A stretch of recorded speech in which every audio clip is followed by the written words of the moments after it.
Bad Movie Brothers. I'm Eric. I'm Chad. And this week we watched Speed Zone. Vroom. I don't even know what to say about this movie to some extent.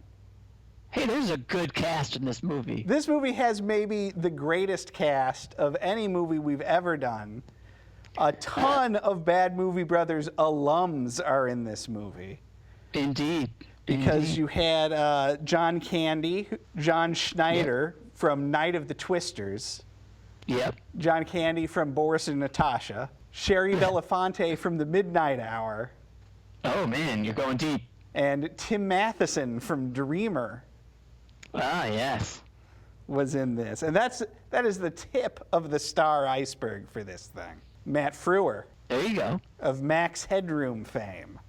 Joe Flaherty is the hitman sent to kill Matt Frewer. The Smothers Brothers. Yeah. Brooke Shields. Eugene Levy. Peter Boyle. Lee Van Cleef from The Good, the Bad, and the Ugly in his final film role. They got Lee in for about 3 lines. If. I can remember when my grandfather taught me how to skip stones. I believe Olympian Carl Lewis has maybe the most pointless cameo in the history of Bad Movie Brothers. I've been taking you over 10 miles. Hey, you dropped this back there. Thanks a lot. Charlie, that's Carl Lewis. Nah. So I'm watching this thing. Okay. And as usual, I know nothing about it. I just can, obviously it is a car movie. Yes. And it's about, and the Lamborghini is in the beginning of the movie racing around. Heavily featured. Yeah, and I'm like, oh, okay, so kind of a Cannonball Run kind of a thing, all right. And then I'm watching it a little more, and they have on the billboard outside of the hotel where everybody's gathering, Cannonballers stay here or something like that. So I'm like, what's going on? Then Jamie Farr, as his Cannonball Run character, shows up. This is Cannonball Run Part 3. Yeah, what's the timeline? When does this fall into those movies?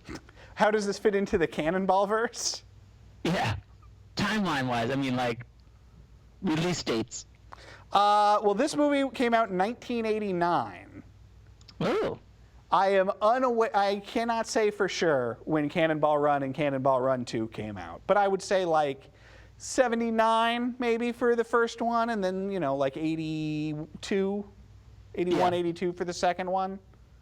Mm-hmm. Now I looked. It is very much, even though it's called Speed Zone, it was released in some territories as Cannonball Fever, and was made as Cannonball Run 3. They tried to get Burt Reynolds to be in it. They apparently backed the money truck up to Burt Reynolds. Which part would he have been? Well, I think he would have reprised his role from the Cannonball Run movies, and then it probably would have been an almost completely different movie. Sure. So Burt turned it down, and then Dom DeLuise said, if Burt's not doing it, I'm not doing it. Uh-huh. And then you end up with every actor in Canada Yeah. appearing in this thing. Yeah, so lots of people are in it. Mm-hmm. Obviously, it's about a car race, Right. but there's really no other plot to it. No. Well, no, there's not. And I mean that's sort of the deal with your Cannonball Run movies. It's an illegal coast-to-coast car race with a bunch of colorful and kooky characters trying to one-up each other for the whole time. Yeah, for younger people, it's like Rat Race. How much younger a person? Good point. Like now, I don't know. In their 20s. I'll tell you what. A Fast and the Furious movie could pretty much be this. Yeah. And you could get away with that. Sure. That could well be the plot of Fast 9, for all I know. Hey, John Cena's in Fast 9. Oh, is he? Apparently. That's something. They got to make up for the loss of The Rock somehow. Yeah, that's right. Yeah. John Cena. Same. Yeah, there you go. Yeah, there's like one of the things outside of better performers. Not that the performers in this are bad per se, but there's also this element where, like in the Cannonball Run, you have Burt Reynolds and Dom DeLuise are racing, but then they'll run into Sammy Davis Jr. and Dean Martin, and they're trying to figure out how to sabotage each other. Right. There are not a lot of scenes of the different racers meeting each other in this movie. There's really only one set of racers that are trying to sabotage anybody. Yeah. Everybody else is just trying to win. And then Alec and the enforcer guy are actively trying to sabotage people. Yeah, but even that only happens occasionally.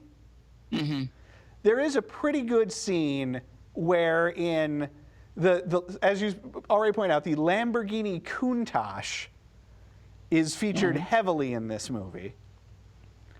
And there's a scene where Matt Frewer and Joe Flaherty come across it at the parking lot of a diner. Right. And they decide to destroy it to hose over the other driver. Right. At which point, Joe Flaherty apparently has the strength of the Hulk. And he starts ripping this car apart barehanded. Yep. Only for it to improbably be one of two Countaches at the diner. In wherever they are. Right, in the middle of nowhere. Right. Right. That was kind of in the middle of the night. Yeah. It was funny.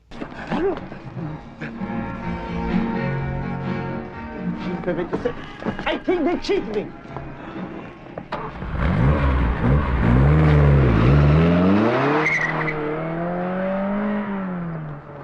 Uh-oh.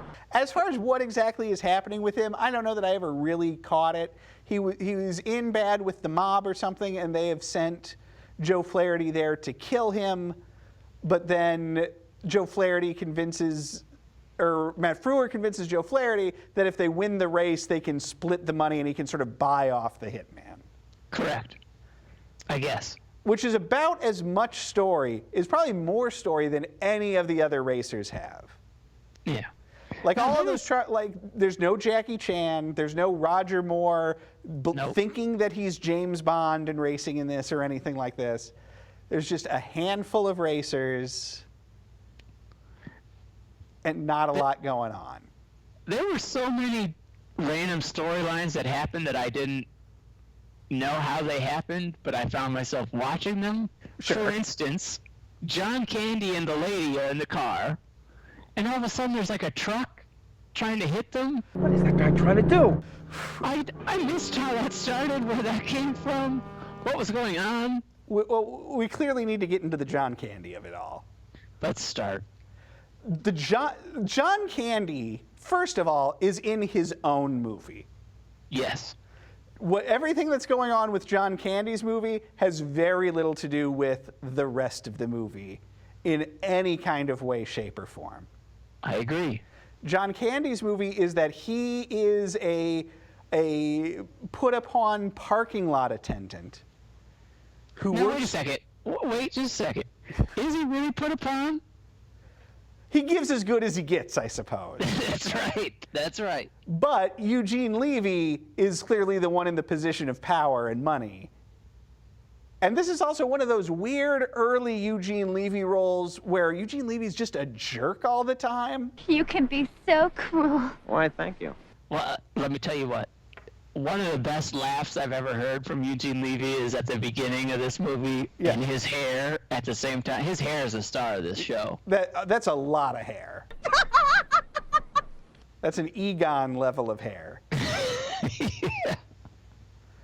When we meet him, he has come to the parking lot to harass John Candy because he's one of these rich bosses, not unlike, say, Jimmy James of News Radio, who seems to like to slum it at his weird holdings. What motel, what appears to be a motel, has a parking lot attendant like that? I don't know, man. I don't know, but when Eugene Levy shows up, he has a bullhorn and an air horn. Yeah. That made me laugh. I can't say that didn't make me laugh. There were some laughs in there. There were a couple of laughs. But then the base... So like all these Cannonball Run movies, they start at some hotel where all the cannonballers are like meeting up before the race. But this time, the police show up and arrest all the cannonballers. Right. But they don't take the cars, and they don't stick around to make sure the race doesn't happen. Like, what's going on? Right, because then the next thing that happens is like the organizers rope other people into doing the race. And yeah, why wouldn't the police just show up again the next morning? Or just, stick around. I have a million questions like that, because one of the things that happens is Tim Matheson is there as a news reporter to report on the cannonball. And when the Cannonball Run doesn't happen but then does happen, he decides they're going to get their news van involved in the race to cover it while it's going. Sure. I would argue it is probably a mistake to live broadcast an illegal activity. Also, they're one of the teams who I feel like they factor in fairly heavily for like the first half of the movie, and then by the second half of the movie, they're just gone. Yeah, there's several of those. It seemed a lot like they had these various actors, and they had them for however long they would have them. And once, the 3 days of shooting with them were up, their story was over. Or in the same boat, they used, like, gimmicks at the beginning of the race that if they used throughout the race would have been essential, but they only used them at the beginning and then just never used them again. Well, I very much missed the gimmicks of it all. Like, I very much missed, Bert and Dom have the souped-up ambulance so they can avoid being arrested.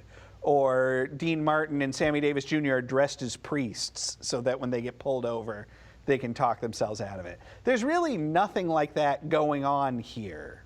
Well, the two women have some sort of remote control. Yeah, the two women, but that's, I don't know, that's like less a gimmick than a device. I don't know. I don't know why that's different for me. But yeah, Sherry Belafonte and Melody Anderson of Flash Gordon fame have a detector that detects the fabric that police uniforms are made of so they can avoid the police, and also it switches traffic lights. Yeah. Now don't forget, the brothers of Smothers were driving an actual plane, a full-on plane down the road. One of my favorite parts. Yeah. Because they're just straight up cheating. They don't even have a gimmick. They don't care. They're going to fly across the country and then switch cars. But then their shuttle flight from Vegas to LA gets grounded or whatever through various means. And it ends up driving down the highway with the wings sheared off. Yes. I very much liked seeing that plane with the jet engines going, just driving down the highway. Yep. And that struck me, it's a cool visual, and it struck me as probably pretty expensive. Very expensive. For a movie that is otherwise very cheap. Right. Oh, yes. There's like 3 or 4 things in this movie that seem very expensive, and then the rest of it not at all. Like, regardless, probably a fake Lamborghini that they destroyed, but the amount of work put into making that fake Lamborghini look like a real one was expensive. Yeah, and I can at least according to IMDb, the Lamborghinis in this movie are all fake. They are not real Lamborghinis. Sure. So, I mean, I guess they saved some money there. Oh, so the Lamborghini at the beginning of the movie that skipped across a lake wasn't real? Is that what you're saying? That is what I am saying. Again, I thought that was pretty cool. It's dumb. Stupid. I thought it was fun. I thought it was fun. And apparently there is a whole episode of Mythbusters devoted to trying to bust that specific thing. Interesting. From this very movie. Wow. Isn't that weird? Indeed. But so much to talk about. Getting back to John Candy. John Candy's deal is that Eugene Levy then not only hires him to race in the Cannonball, but then for some reason to drive Eugene's girlfriend cross country to a new job in LA. So, okay. Eugene Levy keeps telling him that he's like the driver for BMW. Sure. Are we to then assume that Eugene Levy is somehow high up in BMW? Maybe. I don't know. I mean, John Candy shows us his trick driving prop, early on, his chops. Yeah. Yep. Lot's full. I'll leave it here. And then in the early stage of the race, he does some pretty cool dodging and weaving with the car that culminates in a pretty good jump. But, what Eugene Levy's job is, I don't know. The other thing that mystified me is that he's hired John Candy to drive his girlfriend cross country while also participating in the Cannonball. Right. But then at the end of the movie, when John Candy and the lady are in LA, and of course they have fallen in love over the course of the drive, even though the movie doesn't do any of the math on that. Nope. Just they get there and now they're in love. There's not really the usual romantic comedy build-up or anything. Nope. But they're walking on the beach, and then Eugene Levy is there. Right. In LA. Yeah. So, I don't know, presumably he flew there. But he's staying in a Motel 6 or whatever. But also then why didn't he just bring his own girlfriend with him? So, I don't know. Oh, here's what I missed in the whole movie. The whole purpose of the race is to win the race. Correct. Right? Yeah. Right? Well put. I'm not necessarily sure who won and who lost that race. Nobody reacted to it one way or the other. I know the cops lost because they crashed a car, and that's about it. Other than that, I don't know. No, Peter Boyle, the police chief, won the race. Oh. Which doesn't make any sense.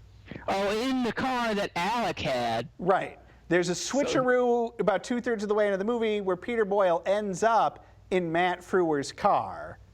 And then in the end of the police chase, that car with Peter Boyle in it wins the race, which by Matt Frewer's estimation means that he won the race. But beyond that, I don't understand. And it also doesn't make any sense because at the beginning of the race, they all use a time clock to punch in because they don't all start simultaneously. A guy took a time thing and stamped it out. Right. I saw that. But I know, but we don't know if somebody else did it faster. Right. It doesn't matter necessarily who crossed the finish line first. Correct. Yeah. Correct. That's what I mean. We never saw anybody lose or have any reaction to anything. Well, and it's such a cop-out that the bad guys win because either Peter Boyle wins, who's a bad guy in the context of the movie, or Matt Frewer or Joe Flaherty win, and they're bad guys in the movie because they keep trying to hurt everybody. Who's a good guy? John Candy is a good guy. Is he? Yes. John Candy is John Candy. He is as good as anybody else. But he is at least imbued with the charm of John Candy, which makes you, I think, want to root for him more than any of the other racers. Whatever. But now, if this movie had been no Cannonball, just John Candy has to drive this lady across country and things happen, I'm into it. I would have loved that movie. I am tempted to take this movie and edit it down to the 25 minutes of John Candy, and I feel like you've got a movie. Yeah, I feel like you could have had all the same people in the movie. They could have interacted with all those same people, just in a different way. Yeah. I don't know, man. I don't know. But you're right. There were cool things in it. There were funny things in it. I was amused anytime Tommy Smothers decided to just bust out his yo-yo. One of my favorite scenes in the movie, though, is when they've boarded the plane and their flight attendant is Brooke Shields. Oh, Brooks!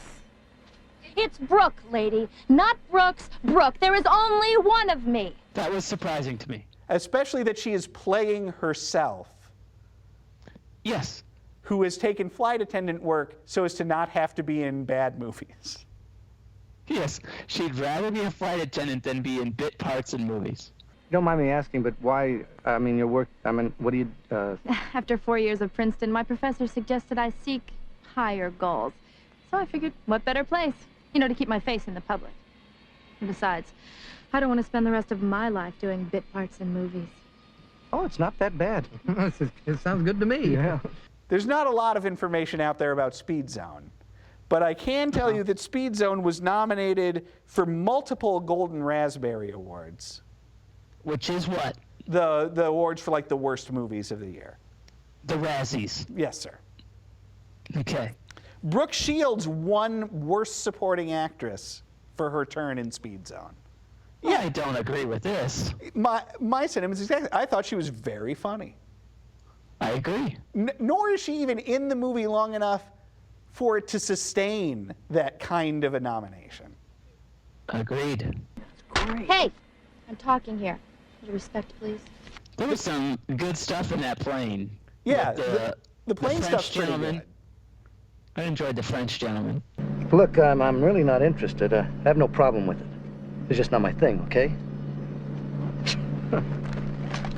You would like. Peanuts! Now, there was another reoccurring gag that I did not... once it reoccurred, I didn't get it. Okay. Near the beginning of the film, Tim Matheson calls somebody to fake that he's calling his producer. Yeah, he's trying to convince his fellow news anchor that he has permission to do what they're going to do. Correct.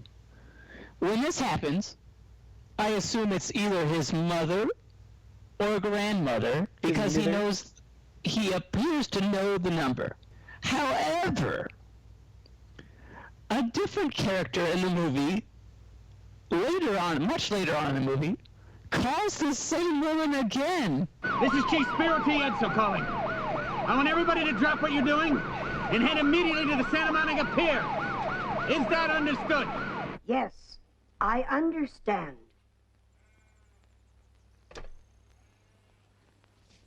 We have to go to Santa Monica.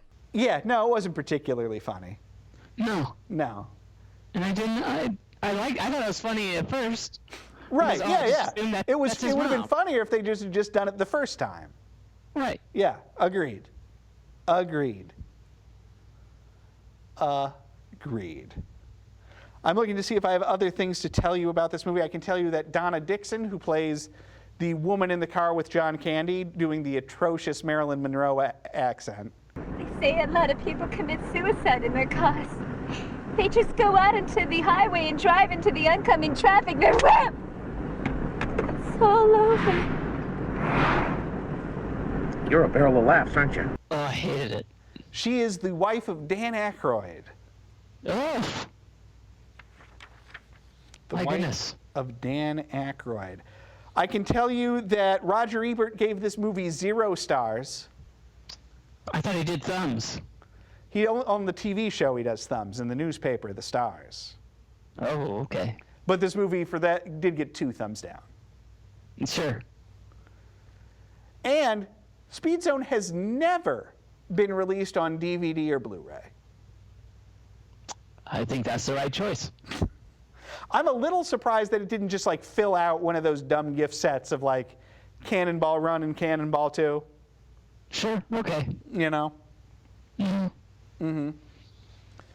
I want to give a shout out. I did think Peter Boyle was pretty funny in this movie as the overly patriotic guy. Hard for me to see him and not think Frankenstein. Yeah, agreed. Or the dad from Everybody Loves Raymond. Yep, uh-huh. But there's a part where he and a dog bark together. I thought that was pretty good. No one messes with Spiro Edsel. Let the word go forth from this time and this place. Shoot this, shoot it. The torch has been put to a new generation. I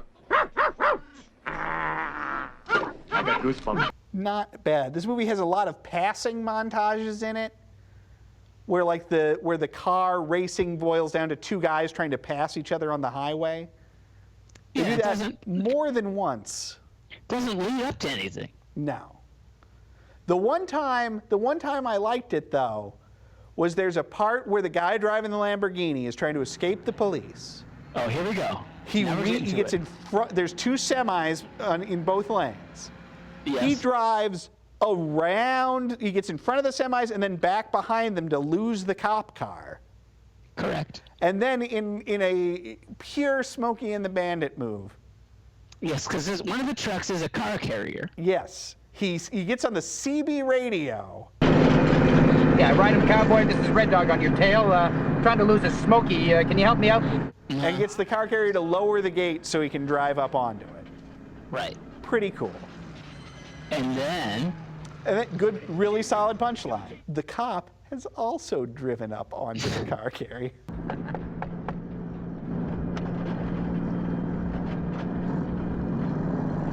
May I see your license? Now, we haven't talked about what actually is my favorite part of this film. Oof. And what I would recommend if you go on to an internet site that allows you to watch videos, go ahead and skip to the end of the movie and watch the credits. You know, the bumper car scene is worth just watching. I'd watch that again and again. I was obsessed with those credits. Yeah. From the point of view of trying to figure out if all of the stars were in the bumper cars together. Right. I could not figure it out. Nope. Couldn't tell. Because I suspect that it was shot piecemeal, much as the movie was. Right. Yeah, on different days, for sure. But it's possible that it wasn't. I really couldn't tell. But I'm telling you, worth a watch by itself. Just watch that. Just what? Now, if let's redo this whole movie and they're driving bumper cars across the country. Oh man, I'm in. Way better. There you go. Speed Zone. Yes. Chad, how would you rank Speed Zone? Oh man, that's hard. That's really hard. It is hard. It is hard. I want to put it solidly in the middle of the pack, but maybe a little bit better. I don't know. And I agree with that sentiment. I would say it's high middle. Yeah. So right now at number 13. Could have done some work before this. I meant to. I forgot to. Jeez. At number 13, we currently have Get Crazy, the rock and roll concert movie. Uh-huh. This movie feels very much in that sort of wheelhouse to me. Yep. And I would say I liked Speed Zone just that little bit much better than Get Crazy. I mean, I'm not. Yeah, that's fine. I'm not going to argue with you. It's not solid, but it's not solid. Yeah, there's a couple of, like, I was not watching it hating my life. Right. So we will put Speed Zone. That's going to place it between Get Crazy and Rock and Roll High School Forever. Seems right. Seems like the kind of Seems right company placement. that Speed Zone deserves. That's the correct placement. I've now added it to the official Bad Movie Brothers ranking list that someday I will retype. All right. And maybe that day will be the next time when we're back with more bad movies. Night, everybody. See ya.